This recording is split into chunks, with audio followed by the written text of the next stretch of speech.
Hello, friends. Today, I want to talk to you about the expectations that we have for other people. And we all have expectations of our family and friends, and as well we should, because if we don't, then we just have a bunch of people around us who may or may not be deserving of our time and energy. But when you're going through something really difficult, it brings up a lot of stuff for other people. And sometimes that stuff gets in the way of their ability to show up for you the way that you expect. And especially when this happens with someone that's really close to you, it can be really disappointing and it can leave you questioning your relationship and wondering whether you even want this person in your life. So I wanted to talk to you a little bit about that because I've noticed that personal crises really bring this stuff up.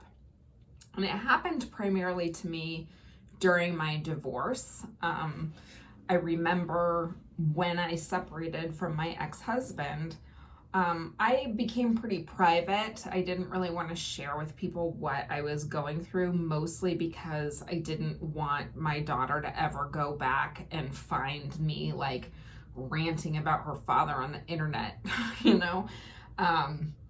I truly believe anything you write is forever, and I didn't want to negatively affect her in any way, especially because I knew that I was emotionally like not in a healthy place.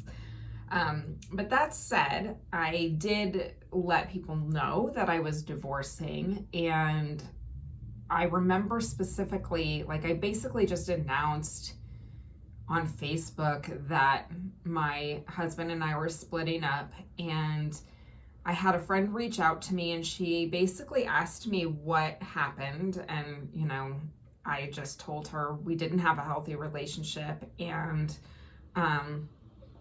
he was struggling with some anger issues that were taken out on me and causing a lot of stress in our family.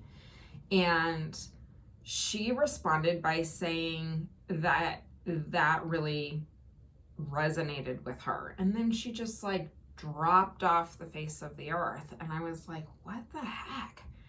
And it took her getting a divorce herself, like 6 years later, to come back and apologize to me and say, I'm really sorry. Like, I asked you a really personal question, and then I dropped off the face of the earth. And she said, and honestly, it's because it hit too close to home for me. And I couldn't face the fact that the issue that caused you to leave your marriage was something I was experiencing on a day-to-day basis, and I wasn't ready to leave yet. And I couldn't deal with the knowledge that I probably should be leaving. And that was the first time I really was like, oh, you know, that really brought up a lot of stuff for people. She wasn't the only one that happened with, actually. There were a couple more people.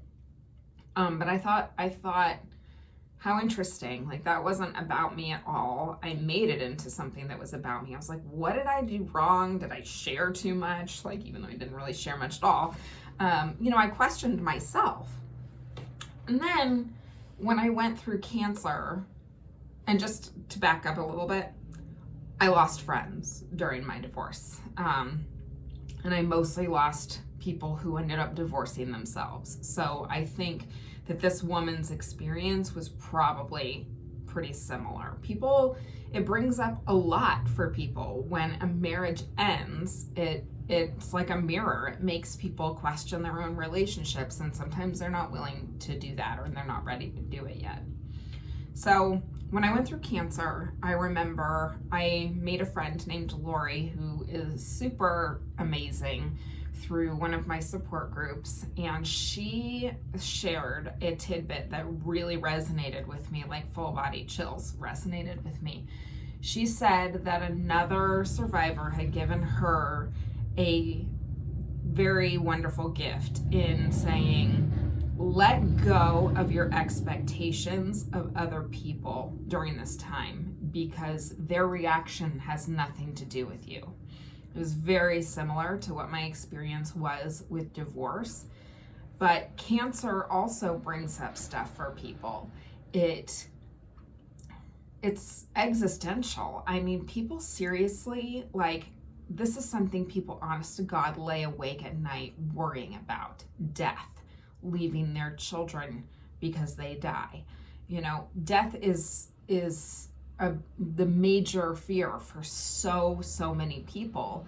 And you having cancer makes them face that, and they don't know what to say. They don't know how to show up for you.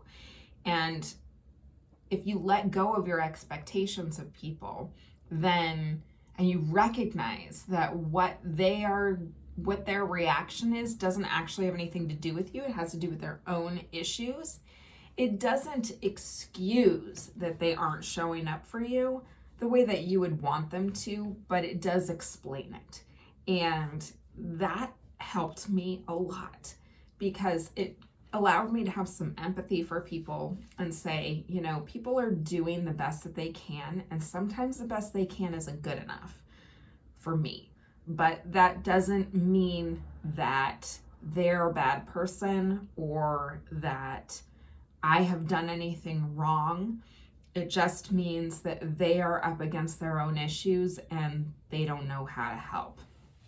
So basically, my message to you today and my hope for you is not that you won't have expectations of people, because we should all hold people accountable for the way that they treat us, but not to take it personally. And you can definitely reevaluate your friendships and your relationships if someone isn't showing up the way that you want them to, but also hold some space for some empathy. And it's not your responsibility to fix it or to educate them.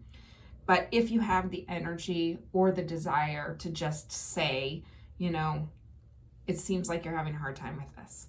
Like, could we talk about it?